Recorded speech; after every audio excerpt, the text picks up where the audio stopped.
Baik, bismillahirrahmanirrahim. Assalamualaikum warahmatullahi wabarakatuh. Baik, pada kesempatan kali ini saya akan men-share yaitu materi yang telah disampaikan pada lokakarya yang pertama, yaitu mengenai model pembelajaran berdiferensiasi.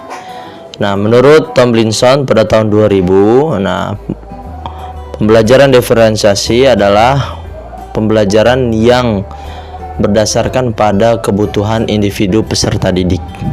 Nah, pada pembelajaran yang dilaksanakan pada lokakarya di sini, kami bagaimana mengkaji, bagaimana mencari persiapan dalam melaksanakan proses pembelajaran. Nah, langkah yang pertama yaitu kita dapat mengetahui bagaimana gaya belajar peserta didik.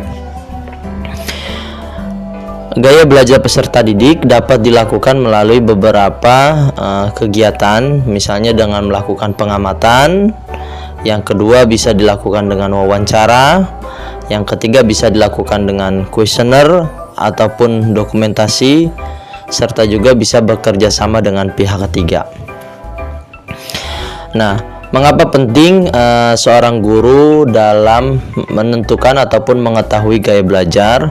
Karena dengan mengetahui gaya belajar, guru di sini dapat menentukan bagaimana model pembelajaran yang disesuaikan dengan gaya belajarnya.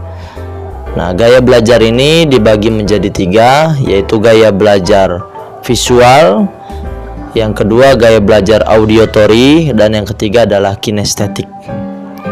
Nah, pada pengalaman yang saya alami mengikuti lokakarya ini, bagaimana guru tadi mengetahui dalam pembelajaran. Nah, kepada pelatih ahli memberikan kita contoh paling mudah untuk mengetahui gaya belajar peserta didik.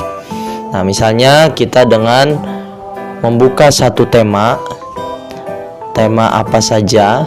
Misalnya kita temanya contoh di kelas 4 itu bisa tentang anggota tubuh manusia, atau boleh misalnya anggota tubuh tumbuhan, bagian tumbuhan. Misalnya kita ambil tema tentang anggota tubuh manusia. Nah, pada kesempatan ini peserta didik dibebaskan untuk membuat karya, yang penting temanya yaitu tentang anggota tubuh. Bisa dengan lagu, bisa dengan puisi, bisa dengan peta konsep, bisa dengan bercerita, dan yang lain-lain. Nah, jadi kita kasih satu tema, tapi anak bisa mengerjakan dengan beragam hasil.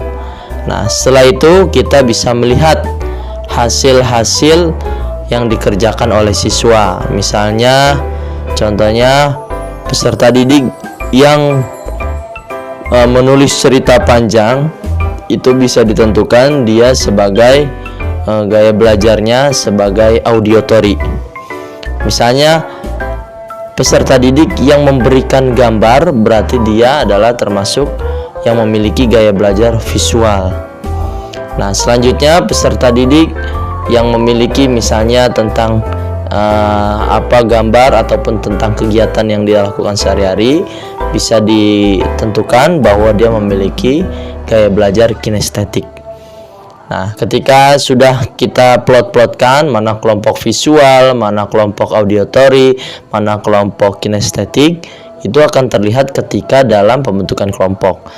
Nah, biasanya orang yang visual dalam berpresentasi, dia akan memperhatikan gambar ataupun PowerPoint, atau memperhatikan papan tulis ataupun memperhatikan audiens.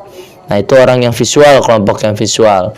Nah, untuk yang auditory, dia tidak memperhatikan tulisan ataupun yang lain, tapi dia fokus terhadap apa yang disampaikan.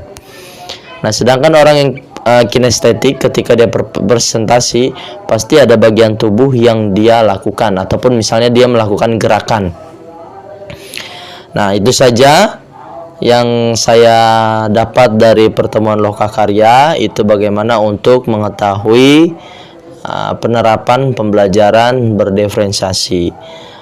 Nah, selain itu pembelajaran berdiferensiasi juga harus dilaksanakan dengan asesmen diagnostik. Nah, ini bisa dilaksanakan diagnostik kognitif dan diagnostik non kognitif. Nah, untuk kognitif di sini untuk mengetahui pengetahuan awal peserta didik. Nah, sedangkan yang diagnostik non kognitif ini untuk mengetahui pendukung dari proses pembelajaran. Mungkin itu saja yang bisa saya sampaikan. Kurang lebihnya mohon maaf. Wassalamualaikum warahmatullahi wabarakatuh.